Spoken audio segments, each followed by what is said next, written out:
Every year, a user on the Empire at War subreddit named Plagiaris Prepotens has contacted Ted Morris at Petroglyph Games, the developers of Star Wars Empire at War, asking for any updates on a potential sequel. And unfortunately, as with every previous year, the news is still that it's not happening.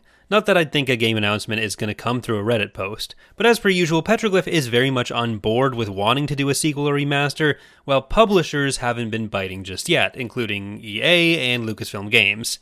In the past, my opinion has been that if a sequel did happen, EA would have been the most likely publisher even after losing the exclusive license for Star Wars games, because they did have a working relationship with Petroglyph from the Command & Conquer remasters, and they seemed to put Respawn in charge of just doing Star Wars games.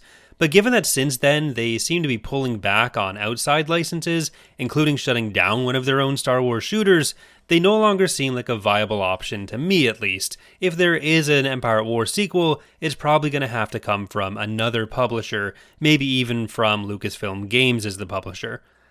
But whenever the new patches come out for Empire at War, which has happened almost yearly since 2017, I also tend to get a lot of comments speculating that it's because a new game is in production and Petroglyph is training people to work on that game, and the one that came out a couple months ago is no different. So I want to dispel that rumor.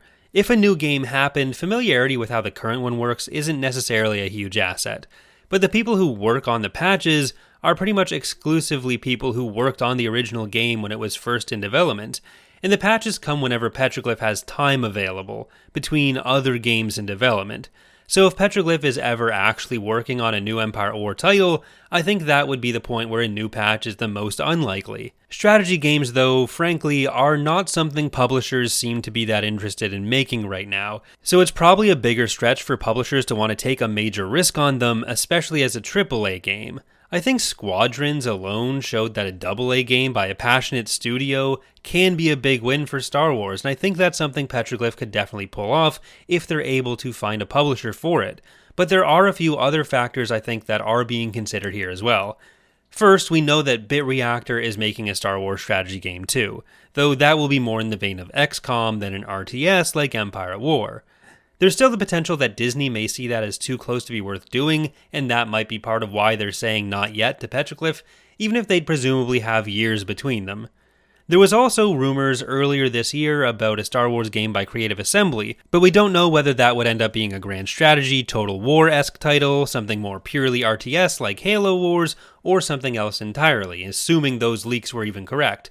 So we really just don't know what the plans for a lot of Star Wars games right now are, which is disappointing given how wide it all seemed to open up after the exclusivity deal with EA ended. EA doesn't seem to be alone in scaling back a lot of its projects right now. It's something that the games industry in general is dealing with. The costs of development are quite high, and the opportunity cost of what studios think they could be making instead of a project they're unsure about is certainly going to be a consideration.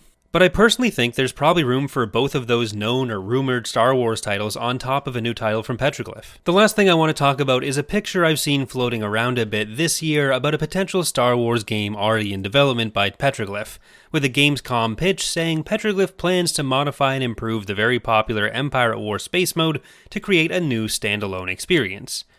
While there's nothing on the page which directly indicates the date, I'm pretty sure this is from Gamescom Latin America many years ago, with Fog Studios essentially being an agency who helps studios ship around project ideas, and they did that for Petroglyph at Gamescom. So no, this is not a game that's actively in development, and it probably doesn't represent any current plans for an Empire at War sequel. I do think that if there were a new game, it would focus on the space battles instead of mixing space and ground, because that can be a lot for development, but I'd hope that we at least keep the galactic map as well, instead of being purely about the space skirmish mode.